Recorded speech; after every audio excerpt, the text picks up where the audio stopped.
Boa noite a todos. Boa noite. Nosso pedido sempre para que Jesus nos abençoe com sua paz. Nós hoje queremos aprender, nesse curso Estudos Espíritas do Evangelho, como é que procuramos passagens da Bíblia para estudarmos, conhecermos, não só do Velho Testamento, mas do Novo Testamento especialmente, não é, a vida de Jesus. Como eram os livros bíblicos antigamente? Na antiguidade, os livros eram escritos em papiro. O material feito dessa planta, é uma planta que tem esse nome, papiro, e ela é própria lá das margens alagadiças do rio Nilo, na África. As compridas folhas de papiro forneciam hastes, das quais se obtinha o material sobre o qual se escrevia. Havia também o pergaminho. Isso pouco antes da era cristã surgiu o pergaminho, que veio concorrer com o papiro, só que o pergaminho era feito de pele de animal, especialmente o carneiro, a cabra. Então a pele era curtida, alisada, ficava preparada para nela se escrever ou imprimir. E o nome pergaminho vem de Pérgamo, antiga cidade da Ásia Menor, onde o seu uso começou. Os livros bíblicos, os livros da Bíblia, eram feitos de papiro. Tinham as folhas coladas, uma ao lado das outras, e eram guardados em rolos. Quer dizer que se enrolava de um lado e desenrolava do outro, para podermos acompanhar o que estava escrito lá, mudar a página. No século II a.C., os chineses já haviam, sempre os chineses, não é? Descobrem a pólvora, fazem o macarrão, não é? Eles já haviam descoberto o processo de fazer papel a partir das fibras vegetais.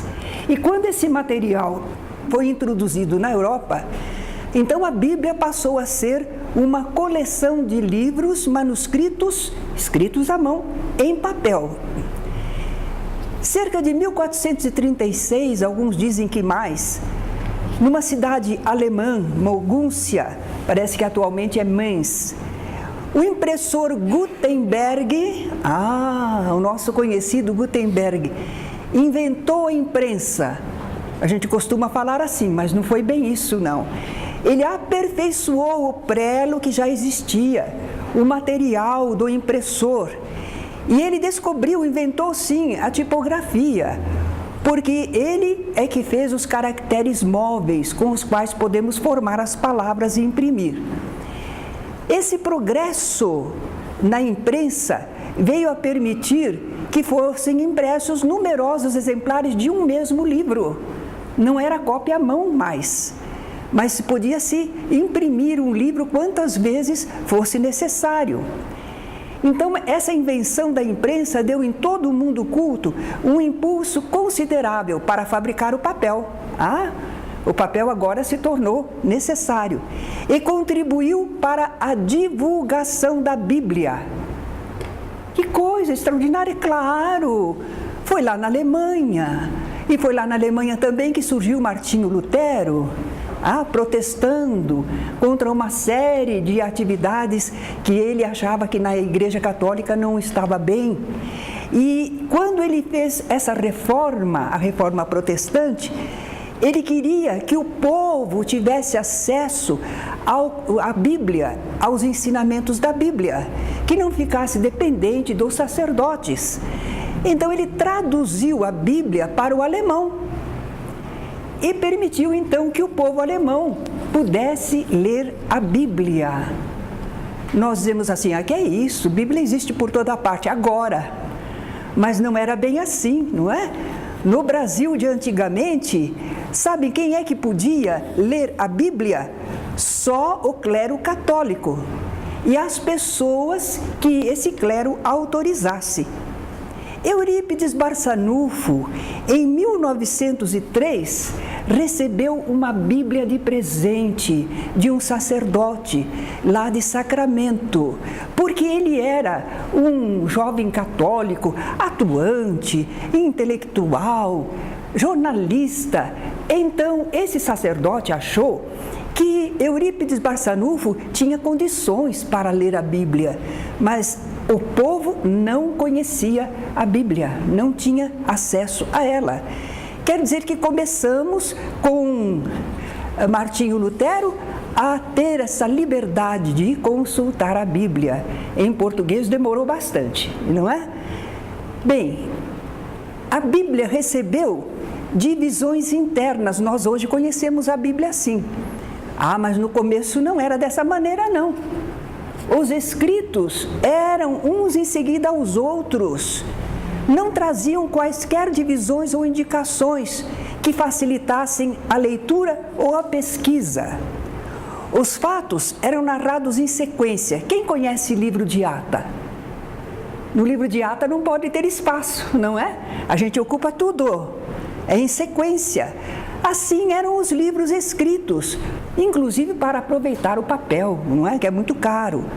Os fatos eram narrados em sequência e não tinha qualquer separação nem indicação de assunto. Quando a gente queria procurar algum tópico, algum fato da Bíblia, que dificuldade para localizar no meio daquela barafunda, daquela sequência sem divisão nenhuma. Mais tarde, é claro, começaram a ser feitas divisões e indicações para facilitar ao estudioso ou ao simples leitor a busca e a identificação de um assunto ou de uma passagem da Bíblia. Então, pelo século XIII, dizem alguns, outros acham que foi pelo século XVI, a Bíblia já estaria inteiramente dividida em capítulos e versículos. Então, como é a Bíblia atualmente? Se nós abrirmos uma Bíblia, ela apresenta as seguintes divisões e indicações. Primeiro, o índice. O que é o índice? É uma relação com o nome dos livros que a Bíblia contém. Em abreviatura também do nome desses livros, para a gente saber indicar em que página cada livro começa. Às vezes, há Bíblias que dizem até quantos capítulos aquele livro tem. São interessantes informações, não é? Então, esse é o índice. Agora, precisamos falar dos títulos. Cada livro tem seu título. Esse título é anunciado com letras bem grandes. Por exemplo, nós temos um aí, né? O Evangelho segundo Marcos. Letras bem destacadas, mas está no meio da página. É para aproveitar o papel. Papel Bíblia é difícil, é fininho, não é? Muito valioso. Então, ela é toda ocupada. Mas, olha, o livro... o Evangelho segundo Marcos começa lá no meio da página, não tem importância. Está bem destacado onde ele começa. Agora temos também subtítulo. No começo de uma passagem, um trechinho lá, nós temos em letras menores esse subtítulo. Ele dá uma ideia do que é que a gente vai ler naquele pedacinho. Facilita para a gente localizar, às vezes, uma passagem que a gente está procurando, não é? Abaixo dessas letrinhas, que são um pouquinho menores que as do título, nós lemos também as indicações de Mateus, de Lucas, de João, por exemplo. É porque essas abreviaturas nos informam onde nós podemos encontrar o mesmo fato, o mesmo acontecimento, o mesmo relato, mas nos outros evangelhos, para podermos comparar as narrativas. Temos também capítulo e versículo. Capítulo não é capítulo de novela, não. Mas é também assim, trecho maior dentro do assunto. O assunto é dividido em capítulos, o livro é dividido em capítulos. Assuntos mais completos que reunidos formam o livro. E além dos capítulos, veja, o capítulo tem um número bem grande, lá 1. Começa ali, capítulo 1, bem grande. Mas temos números menores, porque é dos versículos, das pequenas frases que estão reunidas sob um número. elas separam dentro dos capítulos citações, comentários, fases da narrativa. Então, os versículos reunidos formam o capítulo. Os capítulos reunidos formam o livro. Nós temos aqui uma projeção que ajuda a entender bem, não é? Olha lá. Livro, capítulo, versículo. Ficou bem claro, não é? Agora vamos para o número da página. Tanto pode vir esse número da página encimando lá em cima, ou então embaixo ao final. Varia de Bíblia para Bíblia, não é? Mas tem que ter o número da página, senão como é que nós vamos encontrar? Lá no índice diz que o livro começa em tal página, tem que ter o número da página. E temos também uma indicação do conteúdo que uma página pode abranger. Nós temos aí um modelo, a epístola 2 de Paulo a Timóteo. E lá em cima nós vemos, de um lado está 1.9. Quer dizer que essa carta começa no capítulo 1, versículo 9. Mas nessa página vai até o capítulo 2, versículo 20. Olha que fácil, se eu estou procurando, se eu dissesse, mas eu queria o capítulo 3, aí então eu tenho que ir para diante, porque aí não tem. Aí vai só até o capítulo 2, versículo 2, 20, aliás, não é? Então, essas indicações favorecem a pessoa que está pesquisando na Bíblia, que está procurando localizar uma passagem. Ainda temos que mencionar explicações de rodapé. Lá embaixo, nós vamos encontrar algumas citações. Por quê? São explicações que eles querem dar relativa a uma palavra, uma pessoa que está sendo citada. Lá em cima, no meio do corpo dos versículos, está um asterisco, uma pequena estrelinha. Ou então está uma letra ou um número, mas bem pequenininho, para não confundir com o versículo. Tudo bem pequeno. Isso quer dizer, olha no rodapé, que tem uma explicação sobre essa palavra, sobre essa pessoa, uma indicação que lhe pode ser útil, não é? Então nós escolhemos esta, na segunda carta de Paulo a Timóteo, capítulo 1, versículo 5, nós vamos ler, de tua mãe Eunice, e que estou certo, habita também em ti. Mas só que na palavra mãe tem um B pequenininho. Significa que eu tenho que ir ao rodapé. E lá eu vou encontrar, então, B, capítulo 1, 5, confirmando de onde que eu estou tirando. Eunice é nomeada nos Atos, capítulo 16, versículo 1. Olha, é interessante eu saber que essa Eunice não é só mencionada ali, não é? Então, nós estamos com esta possibilidade de ter anotações de rodapé importantes, esclarecedoras em muitos casos, não é? Às vezes, essas anotações não vêm no rodapé, vêm na lateral do livro, na margem da lateral. É interessante, há Bíblias que apresentam assim, aproveitando o espaço. Até aí, nós ficamos com uma pequena orientação, aí quem estuda, quem faz um estudo em grupo, não é? Fica mais capacitado. Mas vamos dizer, como fazer a citação de uma passagem? Vamos entender algumas coisas. O que é passo ou passagem? Qualquer acontecimento dentro da Bíblia, qualquer fato, né? Alguma coisa que aconteceu, uma ocorrência, isso é um passo ou passagem. E aí é costume a gente dizer, por exemplo, este passo de Mateus, quer dizer, esta passagem aqui em Mateus, está diferente do de Lucas, quer dizer que cada evangelista escreveu um pouquinho diferente do outro. Ou então a gente diz, nesta passagem, Jesus se encontra com Nicodemos, é um modo de citar. Quando a gente vai falar de evangelho, não é? Nós dizemos assim, eu estou falando da passagem em que Jesus conversa com Nicodemos. Além de passo ou passagem, vamos entender o que é parábola. Mas para falar de parábola, eu vou preferir lembrar primeiramente metáfora. O povo israelita falava muito por imagens. Era uma linguagem muito simbólica. Então, com frequência, eles usavam a metáfora, que é usar uma palavra fora do seu sentido comum, como comparação. Jesus falando aos seus discípulos: vós sois a luz do mundo. Os discípulos eram de carne e osso, era luz? Não, mas simbolicamente, é uma metáfora, não é? A candeia do corpo é o olho. O olho não é candeia, coisa nenhuma. Mas assim como a candeia ilumina, o olho também traz a luz, não é? Traz a visão, a compreensão das coisas. Então isso é uma metáfora. E a parábola?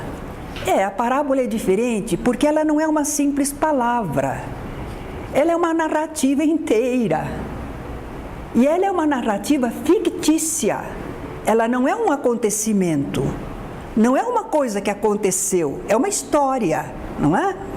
Eu vou contar para vocês a minha ignorância no começo, não é? Conversando com o reverendo Park Henshaw, que era metodista, não é? E que levava as pessoas ao centro para conhecerem uma das religiões do país. Ele levava os conterrâneos dele, não é? Ele era norte-americano. Certa vez eu conversando com ele, gostávamos de conversar em torno do Evangelho, da Bíblia. E eu falei da passagem do rico e de Lázaro, falando da situação espiritual, que como Jesus tinha dito que havia uma diferença entre dois planos. E ele disse: Terezinha, mas isso aí é uma parábola. Eu caí das nuvens, porque para mim eu tinha tomado isso como um acontecimento, que aconteceu mesmo. Não, Jesus está contando uma história simbólica, comparativa. Então é bom a gente saber que quando são os passos ou passagens, são coisas que aconteceram. E quando é uma parábola, é uma história fictícia, criada para fazer uma comparação das coisas espirituais, não é? Ensino, nós falamos passo ou passagem, parábola, e agora ensino. Os ensinos de Jesus. É diferente da parábola, a parábola também está ensinando, mas é uma história. Um acontecimento. Não, mas agora nós estamos falando dos ensinos, quando Jesus ensina alguma coisa. Há um livro do Caio Bachuto, Parábolas e Ensinos de Jesus. As histórias que Jesus contou e os ensinos que ele ministrou. O ensino é uma instrução. Dai a César o que é de César. Uma orientação de como agir, não é? Brilhe a vossa luz. É um aconselhamento de Jesus, não é? Para indicar onde uma passagem se encontra, agora chegamos lá. Como é que a gente vai fazer? Vocês vão fazer uma preleção sobre o Evangelho e querem citar de onde é a passagem que vocês vão abordar. A gente cita primeiro o livro, depois o capítulo e, se for necessário, até o versículo. Exemplo, Mateus, capítulo 5, versículos 1 a 15. Mas eu posso citar de outra maneira, também é válido. Quinto capítulo de Mateus, versículos 1 a 15. Tem outro modo ainda de citar, Mateus 5, versículos 1 a 15. E mais sucinto, a abreviatura do nome do livro, MT, 5, 2 pontos, 5 é o capítulo, 2 pontos, vou dizer os versículos, 1 a 15. Então há vários modos de fazer a citação de uma passagem. Nós podemos também começar pelo versículo, citar em seguida o capítulo e, no fim, o livro. Versículos 1 a 15 do capítulo 5 do Evangelho de Mateus. Nós temos aí um modelinho para ver, não é? Para a gente gravar bem. Tudo bem? Então vamos agora aprender algo mais para nós entendermos a Bíblia e sabermos nos posicionarmos. Quando eu comecei a estudar o Evangelho, querendo falar do Evangelho, eu não tinha nenhuma orientação de como se pesquisa na Bíblia.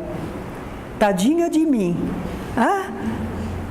Por exemplo, eu não sabia que existia o livro Harmonia dos Evangelhos. O que é isso? Que livro é esse? É um livro que apresenta, assim, em 4 colunas, são 4 evangelhos. Então, a coluna Mateus, Marcos, Lucas, João, sempre apresenta os 4. E se uma passagem é citada, se ela foi citada pelos 4, vai aparecer nas 4 colunas. De repente, um dos evangelistas não falou dessa passagem, então a coluna dele fica em branco. A gente fica sabendo se eles falaram do mesmo assunto ou não. Fácil, não é? Eu não sabia, eu folheava o inteirinho, ficava procurando. Outro livro interessante que auxilia bastante o estudo bíblico, além da harmonia dos evangelhos, é a Chave Bíblica. Essa, então, é formidável, não é? Porque imagine eu querer saber se um assunto era tratado nos evangelhos. Eu ouvia falar, por exemplo, a moeda da viúva. Muito bem. E agora, será que tem em Mateus esse assunto? E ficava folheando inteiro. Valeu para uma coisa, fiquei conhecendo os evangelhos, não é? Mas muito cansativo, perda de tempo. Porque os nossos irmãos evangélicos, católicos, fizeram já esses livros que ajudam. Nós espíritas não precisamos fazer outro livro assim, porque são livros apenas de consulta, não é de interpretação. Então, esses livros nos servem perfeitamente, não é? Chave Bíblica é uma relação em ordem alfabética, bem reduzida, das palavras que são citadas nos livros da Bíblia. É muito útil para localizar uma passagem, se nós soubermos uma palavra importante dessa passagem. Nós vamos verificar que, se soubermos essa palavra importante, a chave bíblica vai nos dizer o livro, capítulo e versículo em que ela está. Que maravilha, não? Num instantinho eu localizo aquela passagem, porque eu sei uma das palavras importantes daquela história, né? Então, vejamos como consultar a chave bíblica. Escolhemos na passagem uma das palavras que mais caracteriza o assunto tratado. Procuramos essa palavra na chave bíblica, está em ordem alfabética, não é? Abaixo da palavra escolhida, nós vamos encontrar não só a citação de uma passagem, mas várias, porque aquela palavra aparece em vários lugares. E eles estão indicando todos os lugares que ela aparece. Entre as frases ali citadas, aí nós vamos identificar qual é a passagem que nos interessa. Querem ver um exemplo?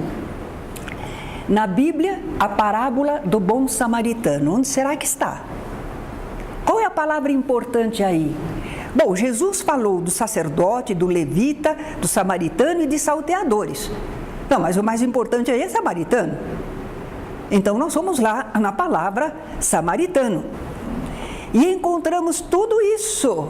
Olha lá quantas. A primeira, Mateus capítulo 10, versículo 5. Nem entreis em cidade de S. Que S é esse? Samaritano. Não, mas não tem nada de entrar em cidade de samaritano. Não. Lucas capítulo 9, versículo 52. Entraram numa aldeia de samaritano. Não entrou. Lucas capítulo 10, versículo 33. Certo samaritano que seguia o seu caminho, é aí. É essa. Localizamos. Não é? Ficamos sabendo onde está a parábola do bom samaritano. Outro livro que ajuda bastante no estudo bíblico é o Dicionário Bíblico. É um livro também em ordem alfabética, mas só que agora ele vai explicar termos, locais, costumes, cronologia. São coisas, detalhes importantes, informações importantes sobre as passagens da Bíblia. E que a gente às vezes não conhece, não sabe o que é aquilo, não é? Vejamos um exemplo. Jesus fala sobre os escribas e fariseus. Está lá em Mateus, capítulo 23, versículo 5. E fazem todas as obras a fim de serem vistos pelos homens. Era assim que eram os escribas e fariseus, queriam ostentar o conhecimento e a prática religiosa, não é? Pois trazem largos filactérios e alargam as franjas de suas vestes. Filactérios? Que será isso? Mas o dicionário bíblico vai me dizer. Eu vou lá, procuro a palavra filactérios. E aí fico sabendo que é uma tira em que se escreviam curtas sentenças do livro da lei de Moisés e que eram usadas na fronte ou nos braços. Que interessante! Será que ainda usam isso? Nós vamos ver que usam sim, não é? Os filactérios tinham a forma de uma caixinha de pequenas dimensões, feita de pergaminho ou de pele de foca. O filactério usado aqui na fronte tinha 4 compartimentos, 4 repartiçõezinhas. Em cada uma tinha uma tira de pergaminho, com uma passagem da escritura, que era importante. Agora, aquele que ficava no braço só tinha um compartimento. E a tira que estava lá tinha 4 das passagens. Então nós vemos aí. Como é que prendia esse filactério na fronte? Bem ao centro, sobre os olhos, por meio de ataduras. O que será que estava lá nesses filactérios, não é? O que tinha nessas tiras? Que mensagens que eram essas? Essas sentenças, do que se tratava, não? Do que tratava? Olha, as 4 passagens eram aquelas que regulam o proceder do israelita, a promessa de recompensas pelo cumprimento das instruções. Eu copiei aqui, Ouve, ó Israel, o Senhor nosso Deus é o único Senhor. Com mão forte nos tirou da casa da servidão. Consagrar todo o primogênito ao Senhor. Guardar os mandamentos. Eram lembranças das leis de Moisés, dos ensinamentos. E interessante que era para guardar na mente, no pensamento e na ação. Na cabeça e na ação, no braço. Não é? Por isso que eles guardavam assim estas informações. Amar ao Senhor vosso Deus e de servir de todo o coração e de toda a alma, para poder entrar na terra prometida. Eram coisas assim, lembranças dos preceitos da religião. Até aí eu acredito que está dando uma panorâmica para nós, não é? Nos ajudando. Muito bem. Quando nós temos a aula normal, agora nós fazemos um estudo em grupo. As pessoas trouxeram suas Bíblias, e nós aí vamos citar, vamos colocar na lousa a passagem que nós queremos e cada grupo vai estudar, vai localizar essa passagem, o que é que diz. Mas como nós não temos possibilidade hoje de fazer o estudo em grupo, vamos ver um exercício de localização de passagens na Bíblia. Vamos procurar achar na Bíblia as seguintes passagens. O Decálogo, os 10 mandamentos. A gente vai na chave bíblica, mandamentos. Nós vamos achar, no livro Êxodo, capítulo 20, versículos 1 a 17. Nós já sabemos, não é? Nesse tópico aqui, nós já temos estudado os livros da Bíblia, então nós sabemos que esse livro narra como os hebreus saíram do Egito até chegarem à terra prometida, as normas de conduta, a lei que eles receberam, que foi estabelecida através de Moisés, não é? Então, os 10 mandamentos estão lá no livro Êxodo. Mas quando a gente vai ler lá, não é como a gente costuma citar. Amar a Deus, honrar pai e mãe, não é assim sucinto, está no meio de muitas recomendações. O pessoal então pensou a recomendação principal e coloca os 10 mandamentos simplificados para nós, certo? Mas quando a gente vai lá no livro Êxodo, a gente vê uma porção de coisas mais. Esses 10 mandamentos também são repetidos num outro livro, o Levítico. É que havia uma das tribos, a tribo de Levi, que ficou reservada para os trabalhos religiosos no povo israelita. Então, para ser sacerdote, para trabalhar no templo, tinha que ser da tribo de Levi. E para ser sacerdote, tinha que ser não só da tribo de Levi, mas da tribo da família de Arão. Jesus não poderia ser sacerdote de jeito nenhum, porque ele era da tribo de Judá. Ele não era da tribo de Levi, certo? Então, no Levítico, que dá todas as orientações do culto religioso, eles repetem muitas coisas dos mandamentos que existem na Bíblia, não é? Esse livro, então, 2 livros que nós vimos, Êxodo e Levítico, lá estão os 10 mandamentos. Proibição do intercâmbio mediúnico. Será que houve mesmo essa proibição? Vamos lá no livro, nós achamos na chave bíblica, o livro Deuteronômio, capítulo 18, versículos 9 a 14. Como é que está escrito lá? Não se achará entre ti quem faça passar pelo fogo o seu filho ou a sua filha. Nós espíritas fazemos isso? Não. Então não é conosco. Nem adivinhador, nem prognosticador, nem agoureiro, nem feiticeiro. Acho que isso também não é conosco, não é? Jeito nenhum. Nem encantador. Alguém aqui faz filtro, encantamento, qualquer coisa? Também não. Nem necromante, nem mágico. Nada, nada. Nem quem consulte os mortos. E é possível consultar os mortos, não é? Já que está proibindo lá, é porque é possível, né? Mas só que o pessoal que não tem conhecimento espírita adequado, o pessoal, quando pensa na mediunidade, quer realmente consultar os espíritos. Devo fazer isso ou não devo fazer isso? E como é que é isso? E o que é que eu faço agora? Não é? Nós espíritas temos aprendido que mediunidade não é para isso, não é? É para comprovação da imortalidade, para um serviço de aprendizado quanto às leis de Deus, não casos particulares, não para pedido de emprego, não para resolver o nosso problema de namoro, nada destas coisas. Nós não fazemos essas consultas aos mortos, não é?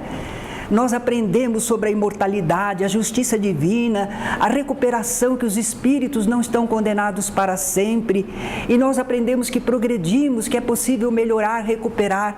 É isso que nós aprendemos e trabalhamos com a mediunidade. É um serviço, é um aprendizado, é uma confraternização espiritual. Então, esse consulte os mortos também não é conosco. No Levítico, que repete o Deuteronômio em parte, olha, não vos voltareis para os necromantes, nem para os adivinhos, não os procureis para ser descontaminados por eles. Eu sou o Senhor, vosso Deus. Quer dizer, eles queriam tirar certas práticas do povo israelita, como nós espíritas também procuramos, não é? Nós queremos que a prática da mediunidade seja correta, seja séria, seja elevada, não é? Agora, procurando sobre a reencarnação, isso nos interessa, não é? Será que está lá na Bíblia? Encontramos, né? Vamos ver principalmente no Novo Testamento, né? Com Jesus. E agora, vocês que já fizeram a iniciação ao Espiritismo, vocês vão se lembrar, não é? No Iniciação ao Espiritismo, no capítulo 16, nós falamos sobre aquela conversa de Jesus com Nicodemos, doutor da lei, não foi? Nicodemos saúda Jesus dizendo que ele sabe que Jesus veio da parte de Deus, porque ninguém poderia fazer os sinais que Jesus fazia se Deus não estivesse com ele. Uma linda saudação. E Jesus responde: se alguém não nascer de novo, não pode ver o reino de Deus. Eu costumo brincar e dizer, parece que Jesus não está na conversa. O homem fez uma saudação bonita e ele agora fala uma coisa que ninguém perguntou? Não, perguntou sim. Na hora em que o homem falou, você vem lá do alto, porque o que você faz está revelando isso. Jesus, a gente não chega lá, se não nascer de novo. Está dentro do assunto, Jesus. Está perfeitamente dentro do assunto, não é?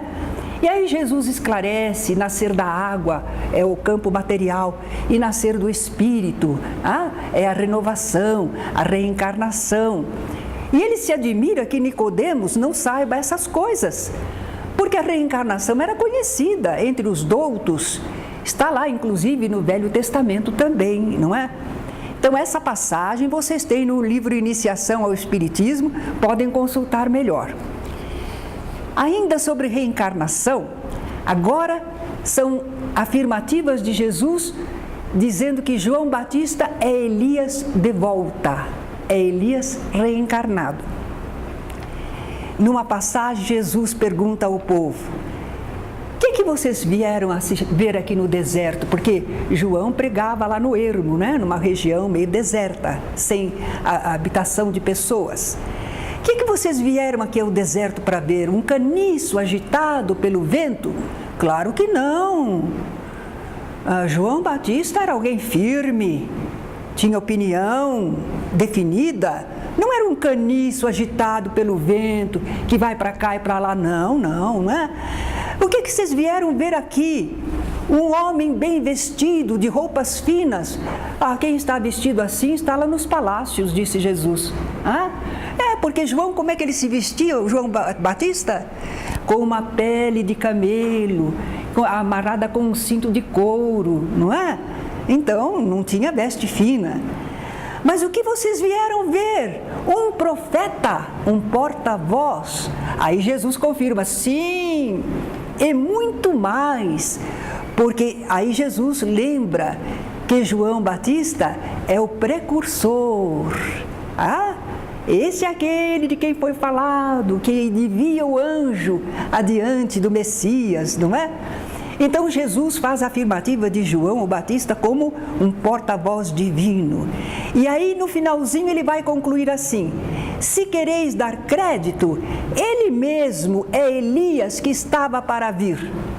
Porque segundo eles, antes do Messias, voltaria Elias à terra. O grande profeta do passado estaria de volta na terra. E Jesus está dizendo que João o Batista é a reencarnação de Elias. Está ali. E está certo, porque se Jesus é o Messias, então, olha lá, Elias voltou para anunciar o Messias. Está certo, não é? E Jesus arremata: quem tem ouvidos, ouça. Quer dizer, quem souber entender, que entenda. Mas também, numa outra passagem, Jesus se transfigura maravilhosamente e aparecem ao lado dele Moisés, representação da lei, e Elias, representação dos profetas, das manifestações espirituais ao seu lado. E depois daquela manifestação linda e da voz que assegura: este é o meu filho amado, a ele escutai. Quer dizer, vocês escutaram Moisés, vocês escutaram Elias, mas agora vocês escutem o meu filho. Quer dizer, é a nova mensagem mais avançada.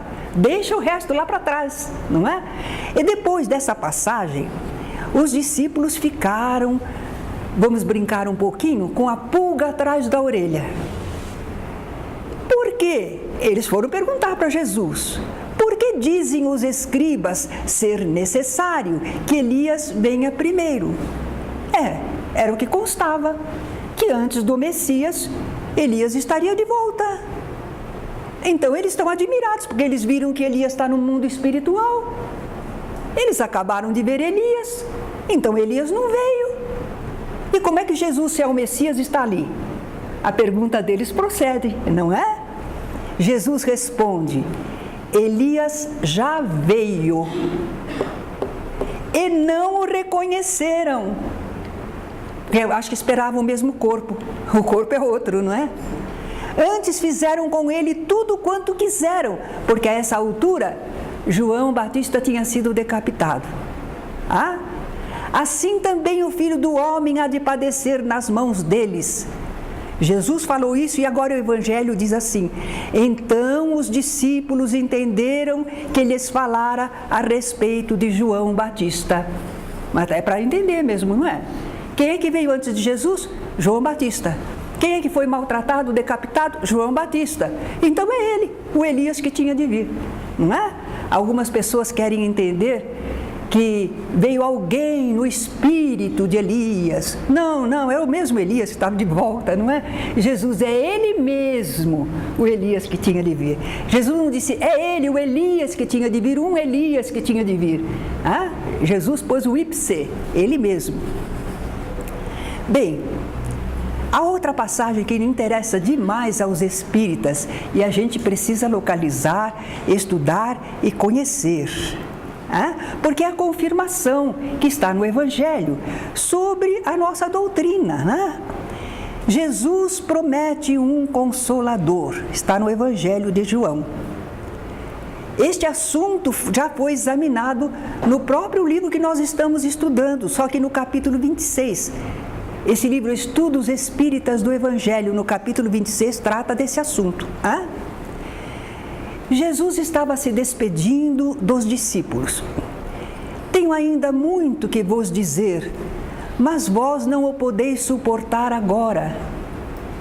Ainda não era tempo, não é? Ele falou que era possível.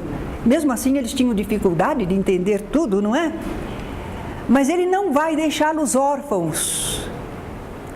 Aí ele anuncia, se me amais, guardareis os meus mandamentos. Quer dizer, se vocês me amam, vocês vão seguir aquilo que eu orientei. Vão manter o procedimento, a conduta, não é? E eu rogarei ao Pai, e Ele vos dará outro Consolador. Repararam no outro? Não é o próprio Jesus de volta, não. Não é Ele que vai voltar. É um outro Consolador. Essa palavra Consolador está mal traduzida. No grego, eles puseram paráclito, que significa advogado. Em latim, advocatus, chamado para junto de. O que faz um advogado, hein? A gente procura o advogado para pedir informa, como é que é isso? É certo, é errado, não é? Por favor, me orienta como é que eu tenho que proceder. O advogado nos defende dos nossos adversários. Então, a palavra melhor seria o paráclito. Eu rogarei ao Pai e Ele vos dará o advogado, um defensor, a fim de que esteja para sempre convosco. Não é uma pessoa, porque uma pessoa não pode estar sempre, para sempre conosco, pode? Não. A pessoa é como nós, nasce, cresce e morre, não é? Então não é pessoa, e não é mesmo, porque olha o que ele continua dizendo, o Espírito da verdade. Espírito é algo espiritual.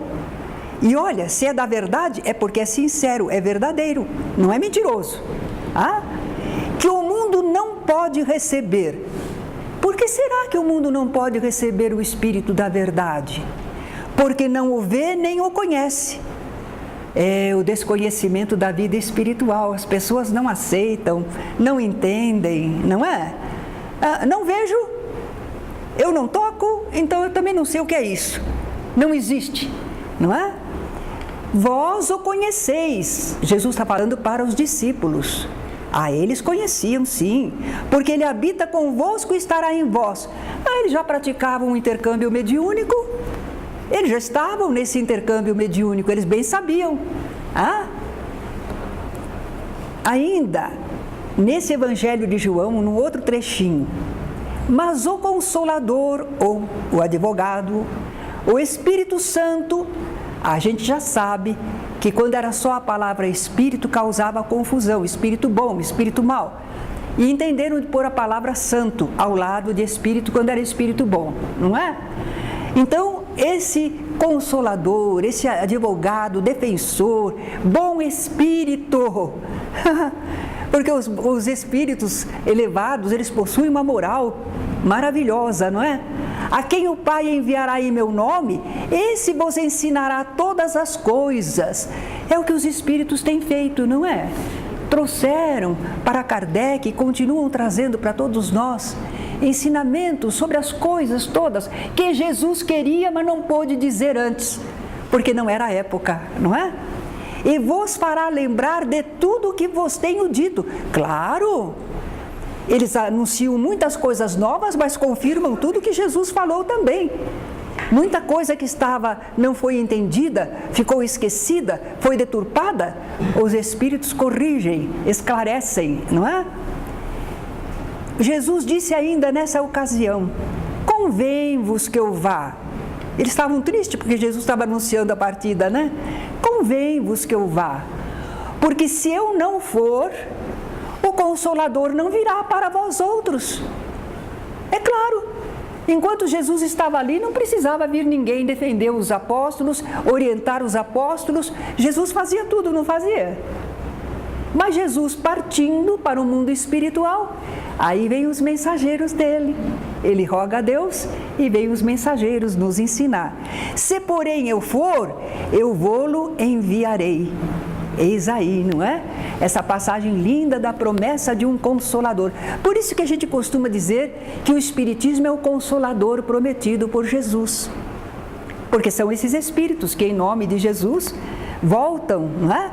Para nos relembrar, para nos ensinar o que ficou ainda por dizer. Nesse trecho ainda temos no capítulo 16: quando vier, porém, o Espírito da verdade, ele vos guiará a toda a verdade, porque não falará por si mesmo, mas dirá tudo o que tiver ouvido, e vos anunciará as coisas que hão de vir. Ele me glorificará. Olha os bons Espíritos glorificando Jesus. Não é o que eles fazem? Sempre apontam Jesus como modelo e guia para a humanidade, não é? Porque há de receber do que é meu. Claro, os bons Espíritos recebem, toda a orientação moral é de Jesus, não é? E vou-lo há de anunciar. Quando, porém, vier o Consolador, que eu vos enviarei da parte do Pai, o Espírito da verdade que dele procede, esse dará testemunho de mim. Os Espíritos só falam de Jesus, não é? E nos dizem para seguirmos a Jesus. Estudar Kardec para viver Jesus. O Espírito Santo se manifestou no dia de Pentecostes. Isso que Jesus tinha prometido para eles, de que falou tanto, aconteceu no dia de Pentecostes. Vocês já conhecem também esse fenômeno, esse momento de festa espiritual, não é? Mas, então algumas pessoas dizem, pois é, mas o Espírito Santo já se manifestou como Jesus prometeu, foi lá no dia de Pentecostes, só, e acabou? Parou? Quer dizer que os Espíritos do Senhor não continuam ajudando a humanidade? Foi só naquele dia de Pentecostes, a gente não estava lá? Não é? Não! Eles continuam por toda parte em nome de Jesus. Os bons Espíritos continuam se comunicando, esclarecendo o que é certo ou errado fazer segundo as leis de Deus, consolando ante as necessárias provações e resgates, defendendo-nos do assédio dos maus espíritos, não é? Nós vemos, portanto, que escolhemos para nosso exercício algumas passagens muito importantes que convém ao espírita conhecer, inclusive para poder argumentar com as pessoas que pensam de modo diferente, porque não entenderam ainda com perfeição as mensagens do Evangelho. Nós tivemos então a nossa aula como procurar passagens na Bíblia.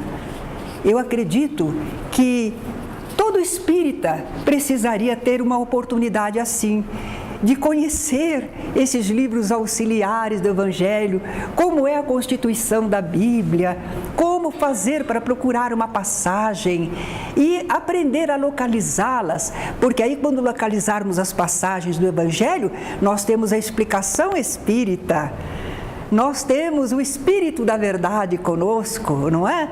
Esse Consolador o prometido, que nos esclarece, tira do simbolismo, atualiza para nós, não é?